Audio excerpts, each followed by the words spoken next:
Halo teman-teman semua, kembali lagi di seri Filsafat dan Sastra untuk pemula. Kita akan membahas sesuatu yang selalu ada dalam pembahasan-pembahasan kita di setiap seri, yaitu apa? Yaitu feminisme. Nah, teman-teman, ketika kita membaca karya sastra, seringkali kita menemukan kisah-kisah yang menampilkan karakter utamanya maupun karakter pembantunya itu adalah perempuan. Perempuan biasanya dipotret baik sebagai ibu misalnya ya, yang penuh dengan pengorbanan, atau ada juga yang digambarkan sebagai gadis yang pasif, yang menunggu cinta. Ada pula yang justru ditampilkan sebagai tokoh kuat yang berani menantang norma gitu ya. Nah, pertanyaannya kemudian bagaimana filsafat feminisme bisa membantu kita membaca karya-karya sastra seperti itu. Teman-teman, secara sederhana ya, feminisme ini kan merupakan gerakan dan pemikiran sebenarnya yang menuntut kesetaraan antara laki-laki dan perempuan. Di dalam sastra, feminisme berkembang sebenarnya menjadi satu kajian tersendiri ya, yaitu kritik sastra feminis, di mana mereka mempromosikan cara pembacaan teks yang memperhatikan bagaimana perempuan itu ditampilkan, disuarakan, atau justru dibungkam. Nah, salah satu kritik awal feminisme adalah banyak karya sastra klasik itu kan ditulis oleh laki-laki ya, dan akhirnya sudut pandang yang digunakan dalam sastra juga sudut pandang laki-laki, dan konsumennya, pembacanya juga laki-laki.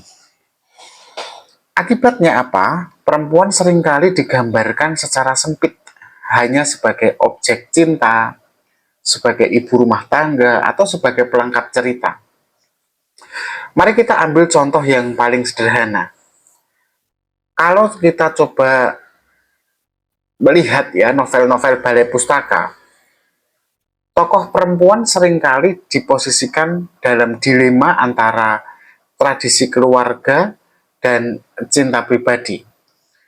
Perempuan itu menjadi dalam novel-novel klasik kita di balai pustaka, perempuan sering menjadi simbol kehormatan keluarga, tapi jarang ditampilkan sebagai individu dengan keinginannya sendiri.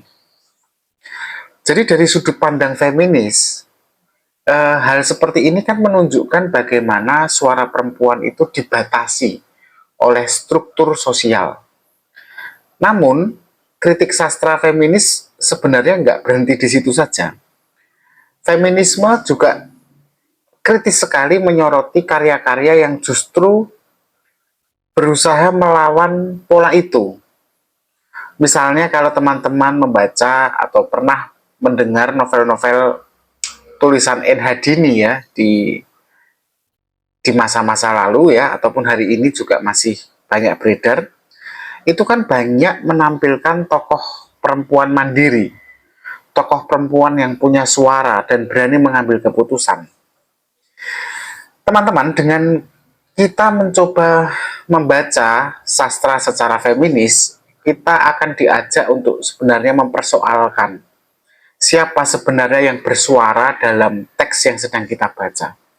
Apakah suara perempuan itu hadir di situ, atau hanya sekedar menjadi bayangan dari perspektif laki-laki.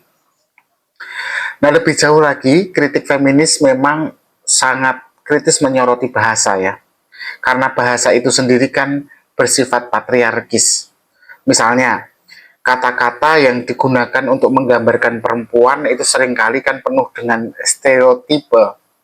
Misalnya tentang perempuan itu lembut, cantik, emosional, sementara laki-laki digambarkan kuat, rasional, tegas. Nah, kata-kata seperti itu tuh, bahasa seperti itu kan bahasa yang sangat patriarkis ya.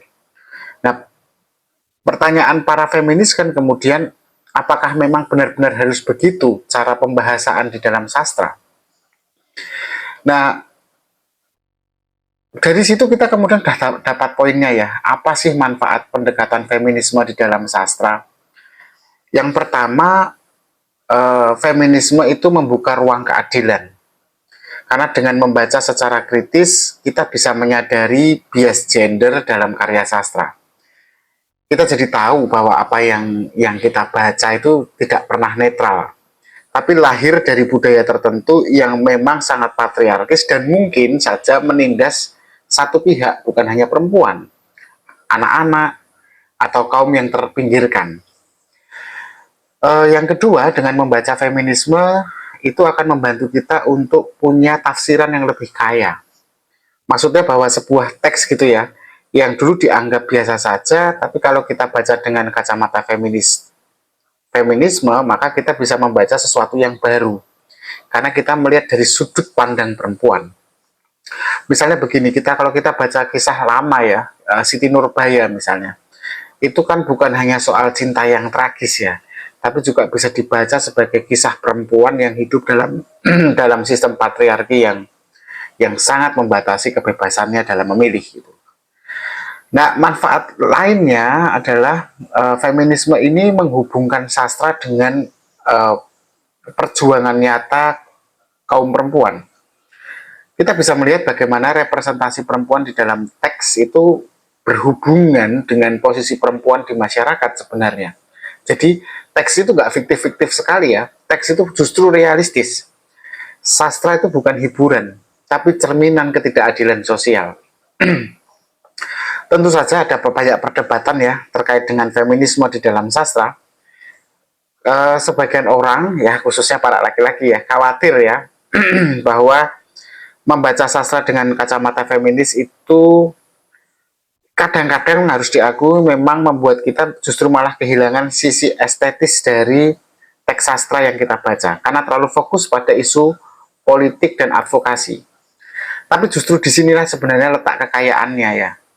Sastra itu bisa menjadi indah, tapi juga sekaligus kritis. Dia puitis, tapi juga politis. Nah teman-teman, mari kita refleksikan sajalah dalam kenyataan kita sehari-hari di luar sastra. Bukankah kita juga sering tanpa sadar sebenarnya membawa atau melakukan bias gender ya dalam keseharian kita? Cara kita bicara, cara kita bercanda, cara kita memperlakukan perempuan, cara kita bercerita, itu kan sebenarnya kita mereproduksi pola patriarkis yang tidak adil. Nah, kritik feminis itu membantu kita sadar, lebih-lebih kita sebagai laki-laki ya. Dan dari kesadaran itu sebenarnya lahir kemungkinan untuk berubah. Maka membaca sastra secara feminis bukan hanya tentang perempuan sebenarnya. Ini juga tentang laki-laki, tentang bagaimana relasi gender itu dibentuk. Dan bagaimana kita semua bisa membayangkan dunia yang jauh lebih setara. Dan akhirnya dunia menjadi sesuatu yang ideal seperti yang dibayangkan Plato.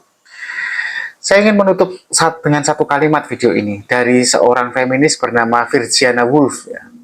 Dia tokoh feminis dan dia juga penulis besar. Dia pernah mengatakan dalam bahasa Inggris, "For most of history, Anonymous was a woman." Kok gitu? Ya, karena sebagian besar sejarah itu ditulis tanpa menyebutkan perempuan. Dan dengan kritik sastra feminis ini, kita jadi bisa mengembalikan suara-suara yang hilang itu. Jadi, suatu waktu teman-teman nanti membaca sebuah karya sastra, cerita, novel, cerpen, ataupun puisi, cobalah bertanya, bagaimana perempuan hadir dalam kisah itu. Terima kasih, tetap berpikir kritis.